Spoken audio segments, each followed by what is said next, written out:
আজা ময়দা লবণের সাথে নিম্নমানের এজিথ্রোমাইসিন মিশিয়ে তৈরি হচ্ছে অ্যান্টিবায়োটিক ওষুধ। প্রতিষ্ঠিত সব কোম্পানির মোড়কে অনায়াসেই বাজারে চলে আসছে সেগুলো। জীবাণু ধ্বংস তো দূরে থাক, উল্টো তিলে তিলে জীবনটাই কেড়ে নিচ্ছে এসব নকল আর ভেজাল অ্যান্টিবায়োটিক। এসব অ্যান্টিবায়োটিক সিরাপ আকারেও বিক্রি হচ্ছে, যা কেড়ে নিতে পারে আপনার শিশু সন্তানের জীবন। যমুনা নিউজের এই মাসের আয়োজন আমাদের দাওয়ায়ে সহকর্মী আকলাকুস সাপা তুলে এনেছেন এমনই কিছু ভুয়া ওষুধ কোম্পানির অ্যান্টিবায়োটিক বানানোর দৃশ্য। জীবাণুর সঙ্গে যুদ্ধ করে রোগের আগেই তা ধ্বংস করে অ্যান্টিবায়োটিক। নন পেনিসিলিন, পেনিসিলিন ও সিফালোস্পিরিন এই 3 গ্রুপের এসব ওষুধ এখন চাইলেই পাওয়া যায়। প্রয়োজনে অপ্রয়োজনে ডাক্তাররাও লিখে যাচ্ছেন এসবের নাম। জানতে চাই আদৌ কতটা কাজ করছে এসব অ্যান্টিবায়োটিক। ওষুধ নিচ্ছি, আরো আমার ছেলের অবস্থা বিশাল হয়ে গেছে। আজকে 15 দিন ধরে আমি কেমন করে বুঝবো? আমি তো এত কিছু রিসার্চ করিনি এটা নিয়ে। কাজ হবেই বা কোত্থেকে? ওসব অ্যান্টিবায়োটিকের একটা বড় অংশই যে নকল ভেজালে ভরা। যমুনা নিউজের অনুসন্ধানে এর প্রমাণও মিলেছে।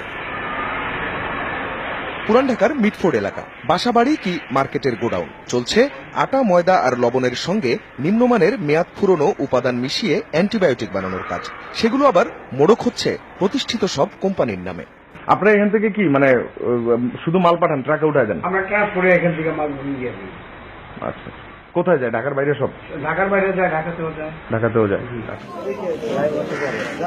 কেরানীগঞ্জের আরেক এলাকায় পাওয়া গেল বহু পরিচিত অ্যান্টিবায়োটিক জিমেক্স বানানোর কারখানা। প্রতি 30 কেজি স্টার্চের সঙ্গে নিম্নমানের অ্যাজিথ্রোমাইসিন মিশিয়ে 30,000 পিস ট্যাবলেট বানায় তারা। পাশাপাশি এসবেরই তরল উপাদান দিয়ে তৈরি করছে অ্যান্টিবায়োটিক সিরাপ। এই প্যাকেটে কি এগুলা? ওষুধ। ও আচ্ছা, ভিটামিন। ভিটামিন ওষুধ। কি ভিটামিন এগুলা? এগুলা মনে হয় শরীর দুর্বলের অনেক অনেক।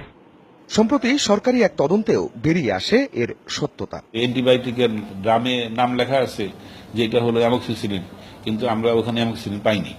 ওখানে ওই ময়দার গুঁড়া কিংবা আটা, ময়দা, সুজি ইত্যাদি, চক পাউডার, এমন জায়গায় সেফট্রাডিন বানাচ্ছে যেখানে একটা এসি পর্যন্ত নাই। তারাও বুঝে যে তারা যেটা বানাচ্ছে এটার জন্য ওই 8 ডিগ্রি টেম্পারেচার লাগে না, কারণ ওখানে সেফট্রাডিন নাই। তো আপনি দেখে বুঝবেনই না যে এটা নিম্নমানের ওষুধ। প্যাকেজিং এত সুন্দর। নিবন্ধিত সবগুলো কারখানা নিয়েই ছিল বিশেষ সে তদন্ত। আর যারা নিবন্ধন ছাড়াই ঘরে আর গোডাউনে এসব করছে, তাদের বেলায় নেই কোনো নজরদারি। আকলাকুস সাপা, যমুনা নিউজ।